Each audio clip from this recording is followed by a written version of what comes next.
तेणु अश्लेषा जात व्यक्ति माननको आपण माने सावधान रहिबा दरकार। पंचम स्थानर अधिपति नाग सर्प, तेणु सेमानंकु आह्वानपूर्ण परिस्थिति को डाकिले आम पाई खराब होता है। तेणु एभली नक्षत्र एभली तिथि रे जात होइथिबा व्यक्ति मानंकु आमे आह्वानपूर्ण परिस्थिति को डाकिबा उचित नुह।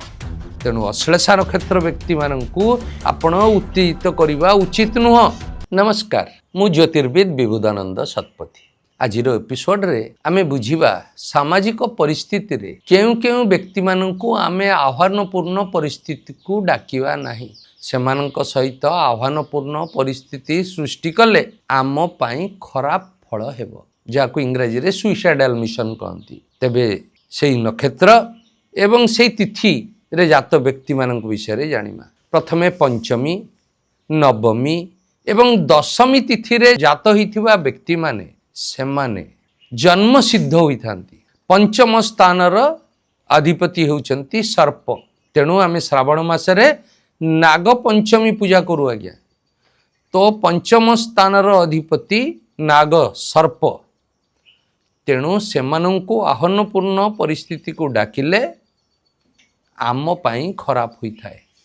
पुनः दशम स्थानर अधिपति, यदि दशम स्थानर अधिपति से होचंती जम, मृत्युर कारक, तेणु से व्यक्ति मानंकु मध्य आह्वानपूर्ण परिस्थिति को आमे डाकिबा कथा नुह।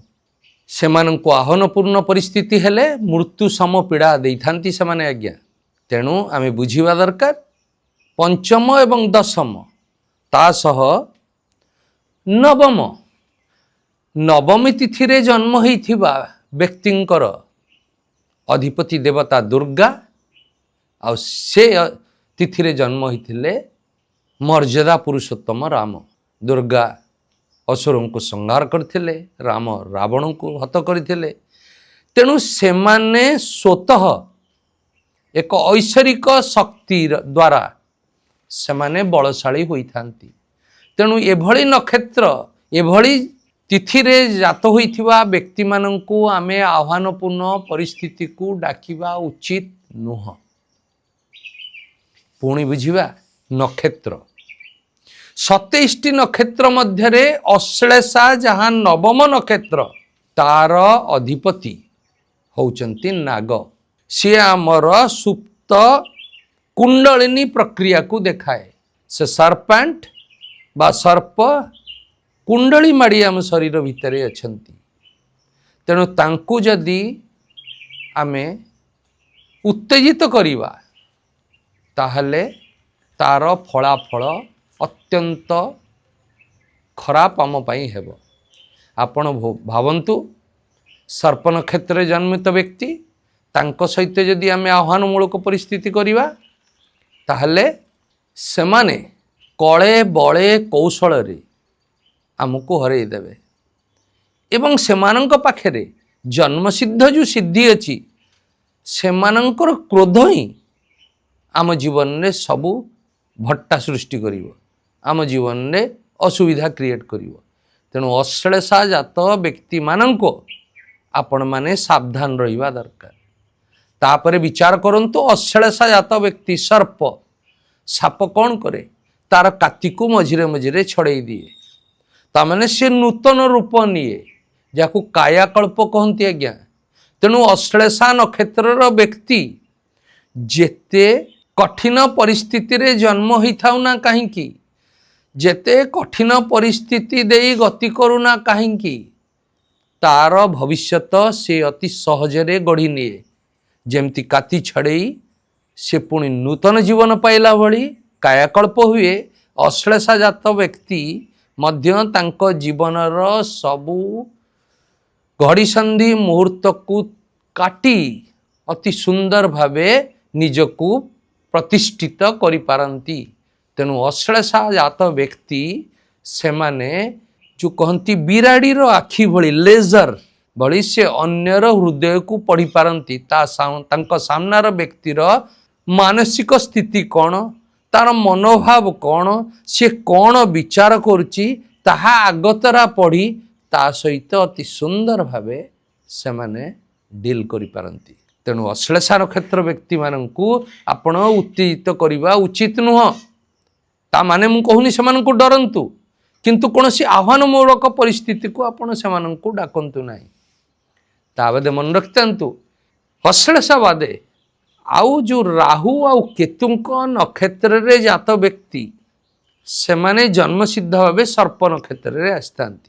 ଯଥା ରାହୁଙ୍କର ଆଦ୍ରା ନକ୍ଷତ୍ର, ସ୍ୱାତି ନକ୍ଷତ୍ର ଏବଂ ଶତଭିଷା ନକ୍ଷତ୍ର, କେତୁଙ୍କର ଅଶ୍ୱିନୀ ନକ୍ଷତ୍ର, ମଘା ନକ୍ଷତ୍ର ଏବଂ ମୂଳା ନକ୍ଷତ୍ର, ଏହି 6ଟି ନକ୍ଷତ୍ର ମଧ୍ୟ ସର୍ପ ନକ୍ଷତ୍ରରେ ଜନ୍ମିତ ବ୍ୟକ୍ତି। ତେଣୁ ଏହି ନକ୍ଷତ୍ରରେ ଜନ୍ମିତ ବ୍ୟକ୍ତିଙ୍କୁ ମଧ୍ୟ ଆମେ ଆହ୍ୱାନମୂଳକ ପରିସ୍ଥିତିକୁ ଡାକିବା ଉଚିତ ନୁହଁ।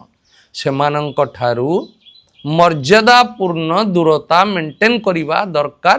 କଥାବାର୍ତ୍ତାରେ ଆମ କଥାବାର୍ତ୍ତା ଯଦି ଖରାପ ହୁଏ, ପରିସ୍ଥିତି ଖରାପ ହେବ। ତା ସହିତ ଆଉ ଏକ ନକ୍ଷତ୍ର ଅଛି ଆଜ୍ଞା, ଯାହାକୁ କୁହାଯାଏ ଭରିଣୀ ନକ୍ଷତ୍ର ବା ଦ୍ୱିଜା ନକ୍ଷତ୍ର। 27ଟି ନକ୍ଷତ୍ର ଭିତରେ ଦ୍ୱିତୀୟ ନକ୍ଷତ୍ର, ଯାହାର ଅଧିପତି ହେଉଛନ୍ତି ଯମ, ଏବଂ ଭରିଣୀ ନକ୍ଷତ୍ର ଯାହା ଅଭ୍ୟୁତ୍ଥାନର ନକ୍ଷତ୍ର, ଯାହା ସୃଷ୍ଟିର ନକ୍ଷତ୍ର, ତାର ବି ଅଧିପତି ବ୍ରହ୍ମା, ଯାହାଙ୍କ ଦ୍ୱାରା ଆମର ସର୍ଜନା ସୃଷ୍ଟି ବି ହେଇଥାଏ। ତେଣୁ ଭରଣୀ ନକ୍ଷତ୍ରର ଯମ ନକ୍ଷତ୍ର ହେଇଥିବାରୁ ତେଣୁ ସେମାନଙ୍କ ସହିତ ମଧ୍ୟ ଆହ୍ୱାନମୂଳକ ପରିସ୍ଥିତି ସୃଷ୍ଟି କରିବା ବ୍ୟକ୍ତି ପାଇଁ ଅଶୁଭକାରୀ ହୋଇଥାଏ। ତେଣୁ ବୁଝିବା ଦରକାର ଯେ ଯେମିତି ସାପର ପାଖରେ ବିଷ ଅଛି, କିନ୍ତୁ ସାପ କ'ଣ ବିଷ ଦ୍ୱାରା ଗ୍ରାସ ହେଇଯାଉଛି କି? ଠିକ୍ ସେମିତି ଭରିଣୀ ନକ୍ଷତ୍ରରେ ଯାହା ଯମଙ୍କର ନକ୍ଷତ୍ର, ତାଙ୍କ ପାଖେ ମୃତ୍ୟୁ ଦେବତା ସବୁବେଳେ ଅଛନ୍ତି, କିନ୍ତୁ ସିଏ ମୃତବତ୍ ପୀଡ଼ା ପାଇବେ ନାହିଁ। ତାଙ୍କ ପାଖେ ସେ ଶକ୍ତି ଥିବାରୁ ତାଙ୍କୁ ଯଦି ଉତ୍ତେଜିତ କରାଯାଏ, ଯମ ଯା ମୃତ୍ୟୁ ସମ ପୀଡ଼ା ଅପର ବ୍ୟକ୍ତିକୁ ଆସିପାରେ। ତେଣୁ ଏସବୁକୁ ଆମେ ନିହାତି ନିଜ ଦୈନନ୍ଦିନ ଜୀବନରେ ଖ୍ୟାଲ ରଖିବା ଦରକାର ଆଜ୍ଞା। ବିଜନେସ୍ କରିବା ପୂର୍ବରୁ, ବନ୍ଧୁତା ବାନ୍ଧିବା ପୂର୍ବରୁ ବା କୌଣସି ସମ୍ପର୍କ, ବୈବାହିକ ସମ୍ପର୍କ ଗଠନ କରିବା ପୂର୍ବରୁ ଆପଣ ବିଚାର କରିବା ଦରକାର ଆପଣ କେଉଁ ଜାତ ନକ୍ଷତ୍ର ବ୍ୟକ୍ତିଙ୍କ ସହିତ ଆପଣଙ୍କ ସମ୍ପର୍କ ସ୍ଥାପନ କରୁଛନ୍ତି ଏବଂ ଆପଣଙ୍କ ସାମାଜିକ ସ୍ତରରେ ସେମାନଙ୍କ ସହିତ କିଭଳି ବ୍ୟବହାର କରୁଛନ୍ତି, ତାହା ଆପଣଙ୍କୁ ସୁଫଳ ବା କୁଫଳ ଦେଇପାରେ। ତେଣୁ ଏସବୁକୁ ବିଚାର କରି ନିଜର ବୁଦ୍ଧିମତ୍ତାକୁ ପ୍ରୟୋଗ କରି ଶାନ୍ତ ରୁହନ୍ତୁ, ସରଳ ରୁହନ୍ତୁ ଏବଂ କୌଣସି ଆହ୍ୱାନମୂଳକ ପରିସ୍ଥିତିକୁ ଅଯଥାରେ ନିଜକୁ ଭିଡ଼ନ୍ତୁ ନାହିଁ। ଯଦି ମୋ ଭିଡ଼ିଓ ଆପଣଙ୍କୁ ଭଲ ଲାଗୁଥାଏ, ଲାଇକ୍, ସେୟାର, ସବସ୍କ୍ରାଇବ୍ କରିବେ ଆଜ୍ଞା। କମେଣ୍ଟ ମାଧ୍ୟମରେ ଜଣାଇବେ। ଆପଣଙ୍କ କମେଣ୍ଟକୁ ଅପେକ୍ଷା କରି ରହିଲି। ନମସ୍କାର।